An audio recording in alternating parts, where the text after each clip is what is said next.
En el 2017, que todos sabemos que fue una explosión social y política en el país, eso agudizó mucho más la persecución. Vimos ya un gobierno que empezó a romper todo tipo de protocolos.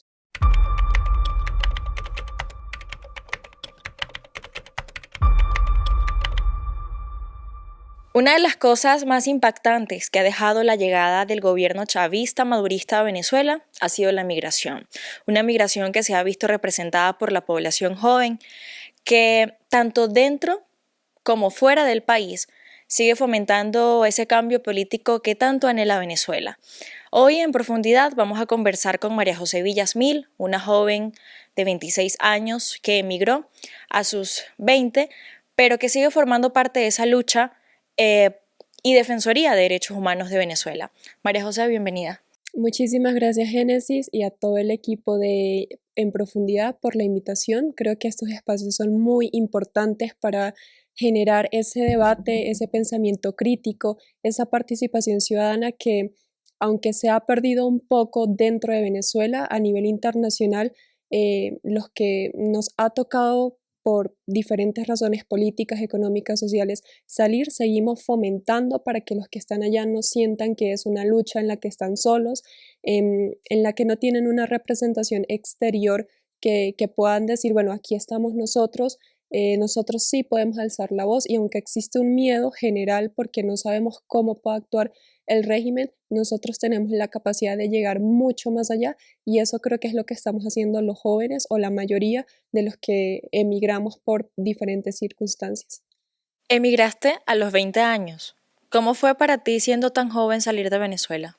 Fue un proceso bastante difícil, creo que nadie está preparado para aventurarse en una experiencia que al final del día no tiene ninguna certeza porque son constantes cambios, son imprevistos que se presentan en el camino y más cuando la decisión la tomas básicamente por obligación y no porque realmente tengas esa voluntad de querer construir una vida afuera o en otro país o por un motivo distinto al que no sea una persecución política que fue digamos lo que sucedió en mi caso, porque en Venezuela yo era dirigente estudiantil de la Universidad de los Andes en Mérida.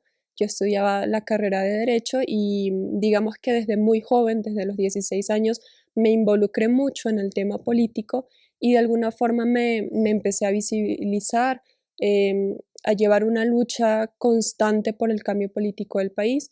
Y en el 2017, que todos sabemos que fue una explosión social y política en el país, eso agudizó mucho más la persecución. Vimos ya un gobierno que empezó a romper todo tipo de protocolos, ya ni siquiera respetaba lo que es el Estado de Derecho y digamos que la situación se tornó un poco más peligrosa por lo que tomó la decisión de salir, adicional de que no se podía tener una certeza de posibilidades laborales, de poder terminar la carrera de una manera digna o de una manera normal y pues por eso tomo la decisión de emigrar acá a Colombia.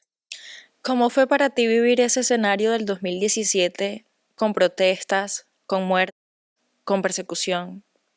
Yo creo que eso fue un antes y un después para la vida de los jóvenes venezolanos, porque sin duda perdimos amigos, empezamos a separarnos por el tema de la migración, vivir esa zozobra de no saber qué va a pasar mañana y más cuando era un ambiente tan tenso, tan agobiante, em, el tema de que constantemente sentías la amenaza de que te podía pasar algo a ti o a tu familia o a algún amigo, creo que generó en los venezolanos un nivel de ansiedad y de preocupación muy alta. Sin embargo, teníamos la convicción de que en ese entonces iba a pasar algo porque estábamos generando eh, una construcción social tan fuerte que nunca se había visto en el país y lastimosamente por decisiones erróneas esa lucha se fue apagando. Evidentemente el costo de vida de los venezolanos, de los jóvenes que murieron, no se justifica con absolutamente nada, ni los venezolanos querían seguir sumando más nombres a esa lista de muertos. Y lastimosamente no se logró consolidar, sino lo que hizo fue expandir mucho más la migración y yo creo que es una reflexión importante de que por más de que nos acerquemos a intentar generar un quiebre, no debemos solamente tener la esperanza en los políticos, sino nosotros como ciudadanos tenemos que empezar a construir herramientas que nos permitan a nosotros tomar poder de decisión y no esperar de que sea solamente una ruta establecida por la Mesa de la Unidad, por un bloque opositor, sino que nosotros podamos tomar partido de esas decisiones y que tengamos esa capacidad de que si no se logró por una vía que ya estaba planificada, nosotros poder tener una alternativa y decir, bueno, vamos a hacerlo de esta forma, pero también empezar a proponer como ciudadanía sin esperar que siempre sean los políticos los que lo hagan. Em, Tú mencionabas sobre decisiones erróneas. ¿Qué crees tú que fue lo que faltó en apoyo a esa población juvenil que estaba dando la cara por Venezuela para que quizás el panorama cambiara? Bueno, yo creo que hay dos puntos importantes. El primero, subestimar al gobierno. Normalmente creemos que por tener un plan, por tener una estrategia, tenemos todo abarcado cuando no es así, porque sabemos que lastimosamente ellos utilizan las leyes para su beneficio. Efectivamente existe un ordenamiento jurídico, pero a la hora de la interpretación legal, ellos la acomodan a un sentido totalmente político, perdiendo todo el hilo institucional que debería ser el aplicado en el país. Por un lado eso, creo que la oposición en escenarios anteriores ha subestimado la capacidad del gobierno pensando que con ciertas acciones el gobierno, digamos, podría ceder o podría, digamos, intentar establecer algún tipo de acuerdo con la oposición y hemos visto que no ha sido así, como el acuerdo de Barbados, la reunión que se generó en México, si no estoy mal, en el 2022, 2021.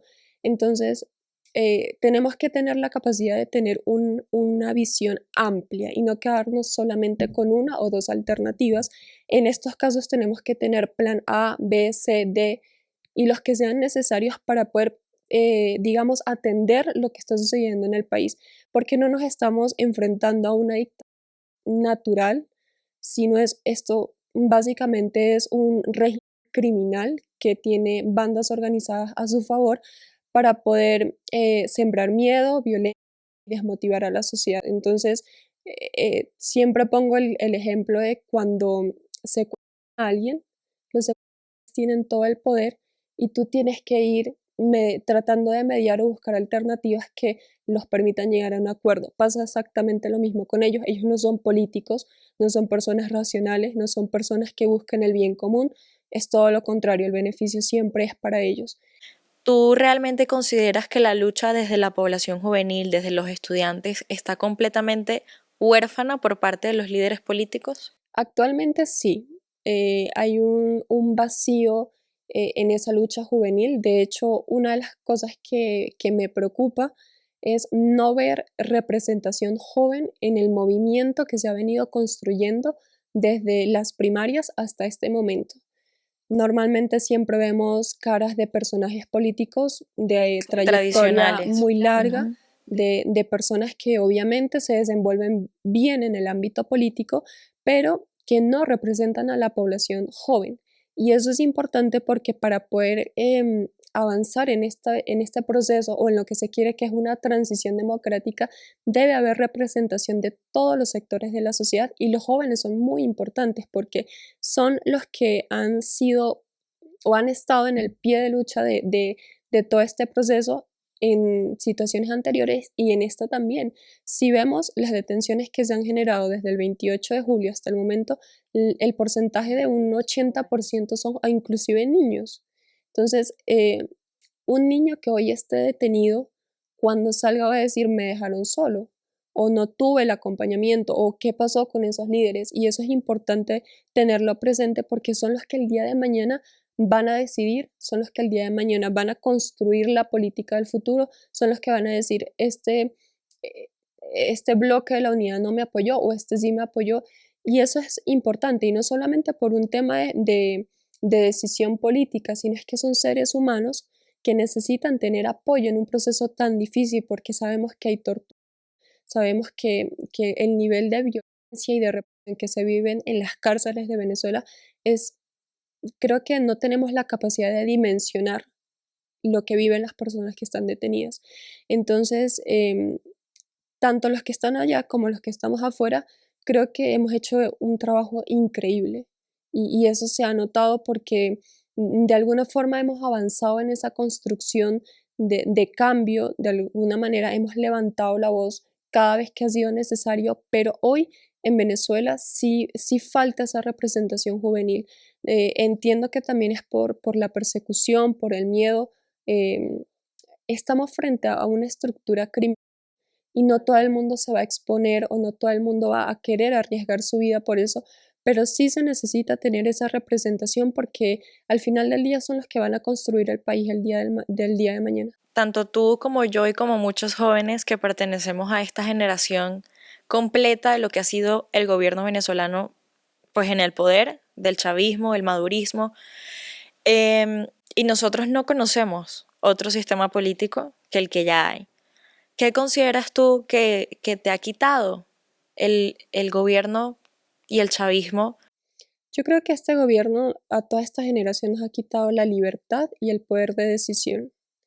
En Venezuela yo nunca tuve la oportunidad de votar.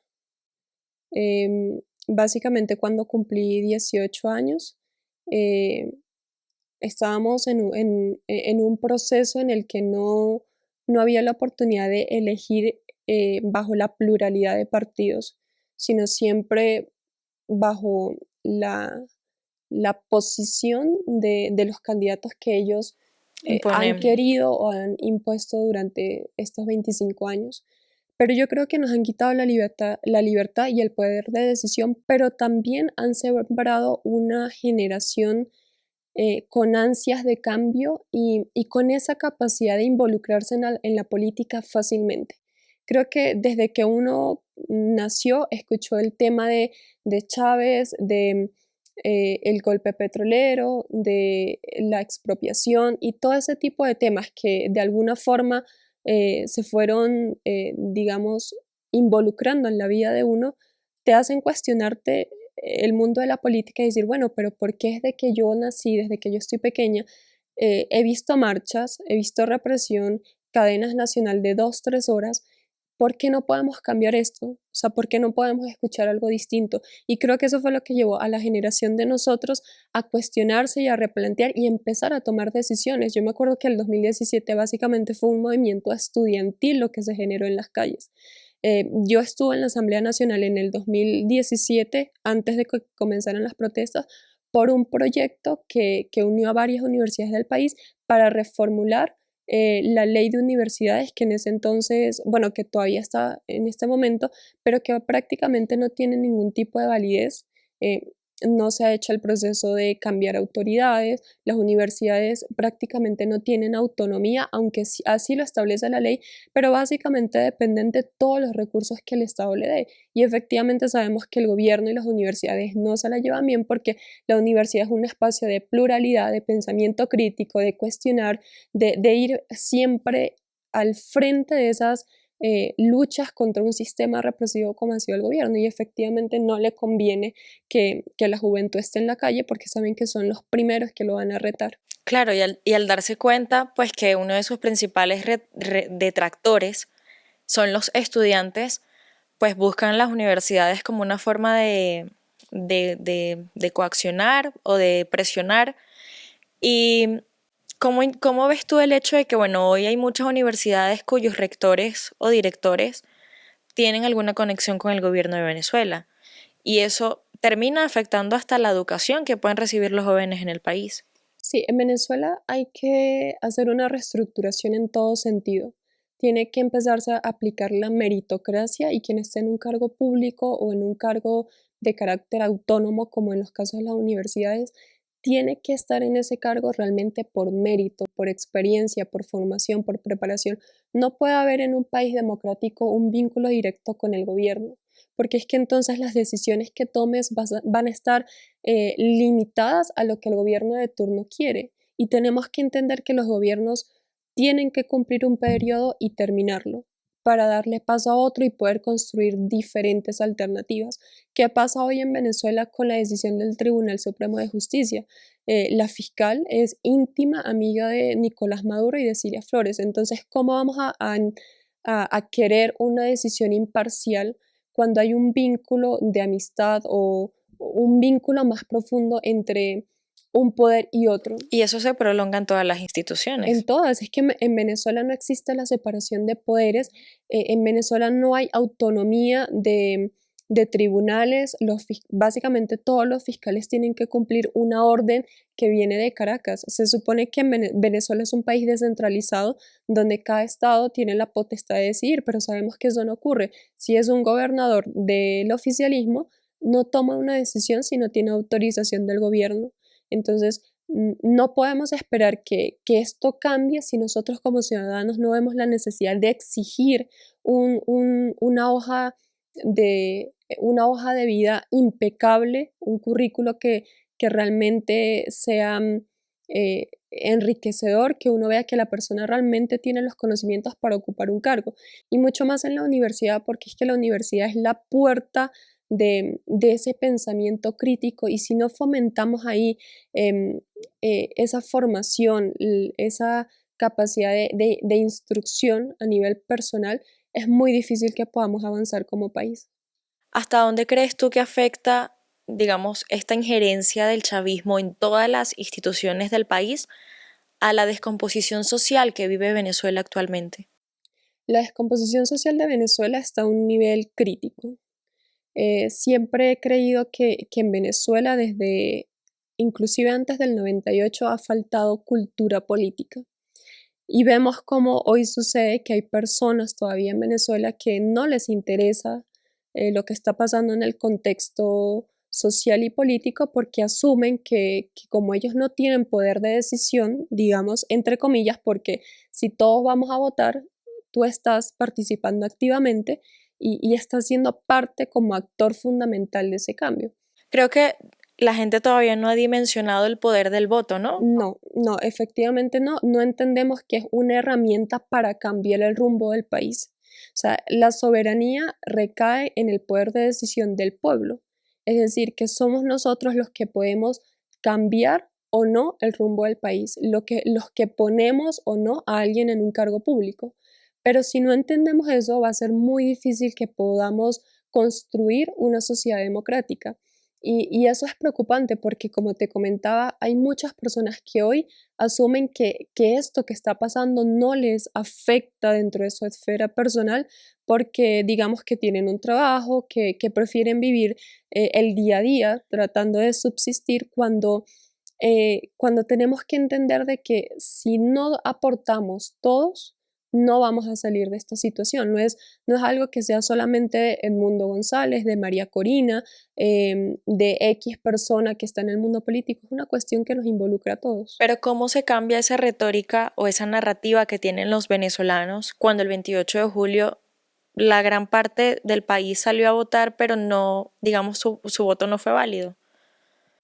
Tenemos que cambiar de instituciones, que es un paso fundamental para poder darle ese poder a la ciudadanía, porque evidentemente en un sistema como en el que estamos, son ellos los que tienen el poder y son ellos los que tienen la capacidad de decisión, y son ellos los que creen que son ese pueblo soberano que tiene la capacidad de decidir por 8 millones de personas que están en desacuerdo con la situación social que se vive.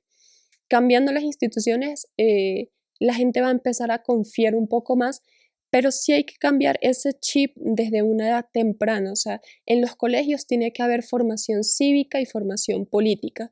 Eso no es un tema aislado, no es un tema que no nos debe interesar, no es un tema que yo me preocupo cuando ya sea mayor de edad.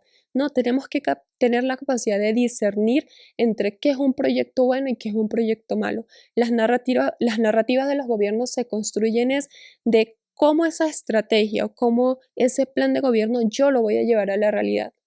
No solamente se puede quedar en una hoja de ruta. ¿Por qué? Porque pues básicamente no estaríamos haciendo nada, sino solamente colocando un gobierno de turno ahí para que ocupe un puesto, pero si no hay acciones, si no hay cambios, si no hay políticas públicas, si no hay la construcción de un plan de gobierno, pues básicamente vamos a estar en lo mismo que este gobierno. Este gobierno, nombremos alguna política pública que haya construido en estos 10 años. No hay ninguna. Ninguna. No hay absolutamente nada. A nivel de salud, a nivel de vialidad, a nivel de construcción de infraestructura, no hay absolutamente nada. Entonces, este es un tema que tenemos que inculcar en los niños, que ellos puedan tener la capacidad de entender el mundo de la política y que poco a poco al ir creciendo entiendan que va mucho más allá de solamente el voto, de la participación ciudadana, de X o Y candidatos, sino es que tenemos que empezar a entender también las ideologías. O sea, en Venezuela prácticamente no se conoce lo que es el liberalismo, no se conoce lo que es la libertad de propiedad, libertad económica, libertad individual. Siempre hemos tenido sistemas de gobierno que apuntan más a la centroizquierda y creo que el gobierno, perdón, creo que la sociedad no sabe distinguir entre uno y otro. Que ahora, por la situación que tenemos, entendemos la magnitud de lo que es el socialismo, es otra cosa, pero por la experiencia que tenemos en este momento, más no porque tengamos la voluntad de investigar, oye, ¿y por qué él propone una política pública social? ¿Por qué la intervención del Estado? ¿Por qué no vamos más a abrir esa esfera individual en la que la intervención del Estado sea mínima y sea realmente la ciudadanía y las instituciones las que construyan una sociedad democrática? Y hablando precisamente de la concientización social en materia política, ese es el trabajo que tú has venido haciendo. ¿Cómo es? ¿Cómo se induce a la sociedad a que se involucre más en temas políticos para entender cómo defender sus derechos?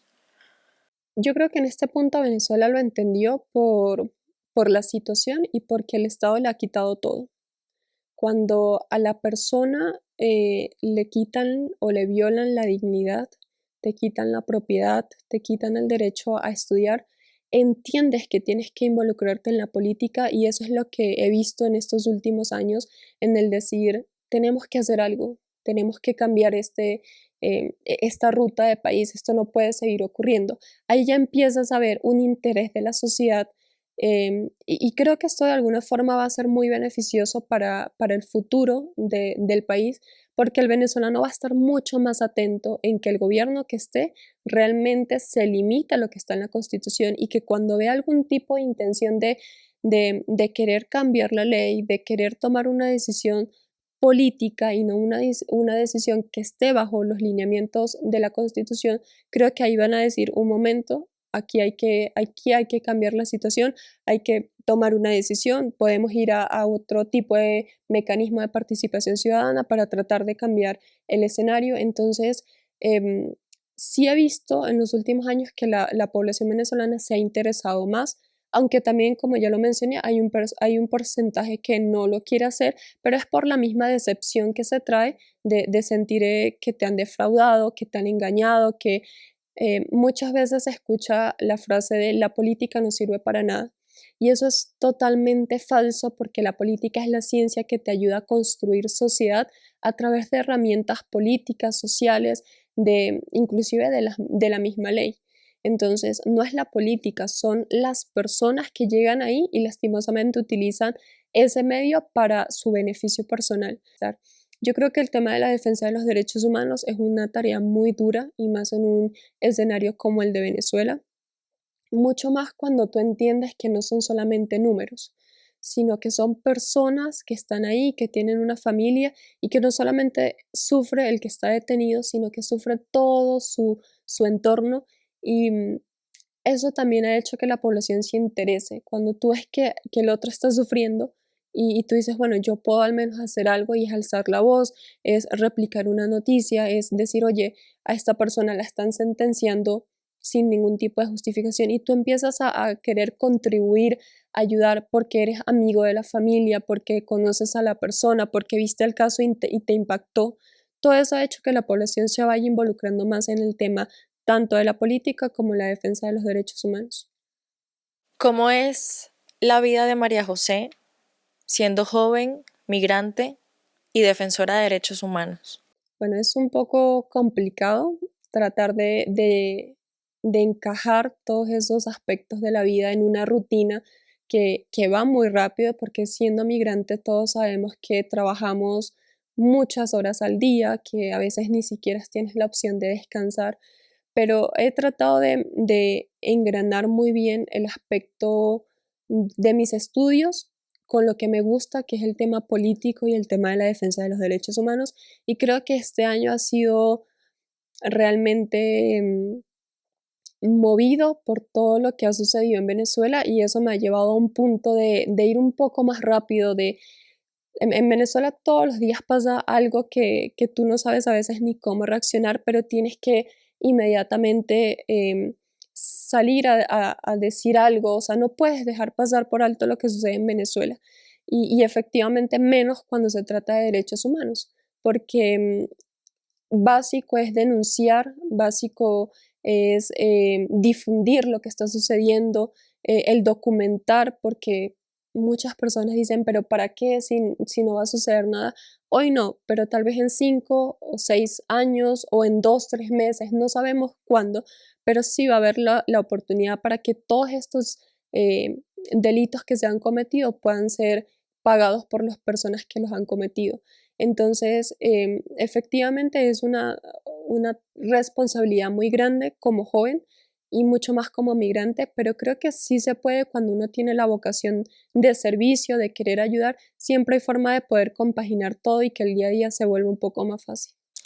María José, ya para finalizar, ¿algún mensaje que quieras darle a la población venezolana, a los jóvenes, a los estudiantes que todavía siguen saliendo a la calle a defender, pues, a Venezuela?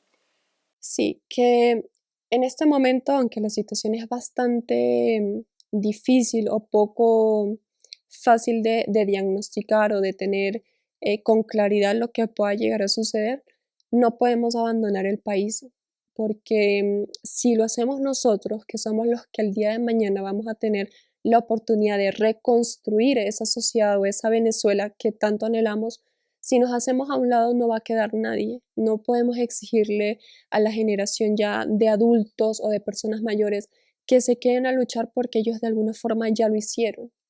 En un contexto distinto, sí, a lo mejor no les tocó enfrentar un régimen como en el que vivimos hoy, sí, pero ellos ya vivieron su etapa. Y los que están pequeños, a ellos les debemos un país mejor. Lastimosamente sí, nos tocó a nosotros, pero no hay que verlo tan negativamente, sino aprender o ver que de estas situaciones siempre se puede sacar algo bueno. Y creo que en Venezuela tenemos un plus y es que los jóvenes tenemos esa capacidad de involucrarnos en la política de una manera muy fácil. Tenemos esa capacidad de ser críticos con un gobierno, de decir, oye, esto está mal, y no pasa en todas las sociedades porque, por ejemplo, acá lo he visto, hay personas que están totalmente aisladas del mundo político porque sienten que están bien, que tienen garantías, y cuando tú sientes que nada puede afectar tu vida, tú sigues con normalidad. O sea, no pasa absolutamente nada. Pero los jóvenes venezolanos hemos aprendido a tener como esa empatía por el otro, a entender la política de una forma mucho más crítica, mucho más amplia, y eso sin duda alguna va a ser un beneficio para el día de mañana.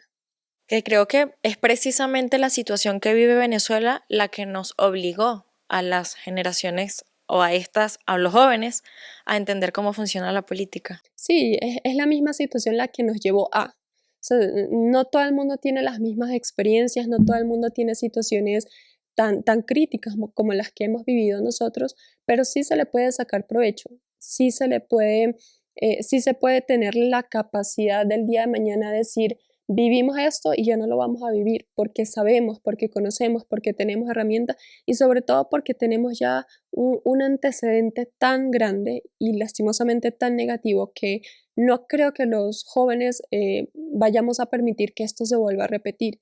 Y también es importante resaltar el trabajo en equipo que podemos hacer los venezolanos, así como lo ha hecho Edmundo y María Corina, que cada uno desde sus espacios ha luchado y ha construido una narrativa, uno desde la calle y el otro desde la institucionalidad. Así también lo podemos hacer los jóvenes. No todos vamos a estar en la calle, pero sí podemos crear desde nuestros espacios, sea desde la academia, sea desde el extranjero, tratando de llegar a esos organismos que sí pueden hacer algo, que sí pueden levantar la voz por los venezolanos, todos podemos aportar independientemente del espacio en donde estemos. María José, qué bueno tenerte con nosotros y tener esta percepción desde la juventud de lo que sucede en Venezuela. Te agradezco muchísimo por compartir con nosotros este espacio. Muchísimas gracias, Génesis, y ojalá que podamos volver a encontrarnos y seguir hablando de estos temas que son muy importantes debatirlos para que así todo el mundo pueda tener la información en sus manos y pueda tener la capacidad de decidir qué es lo correcto y qué es lo que no se debe repetir. Claro que sí, este espacio siempre va a estar abierto. Muchas gracias. A ti.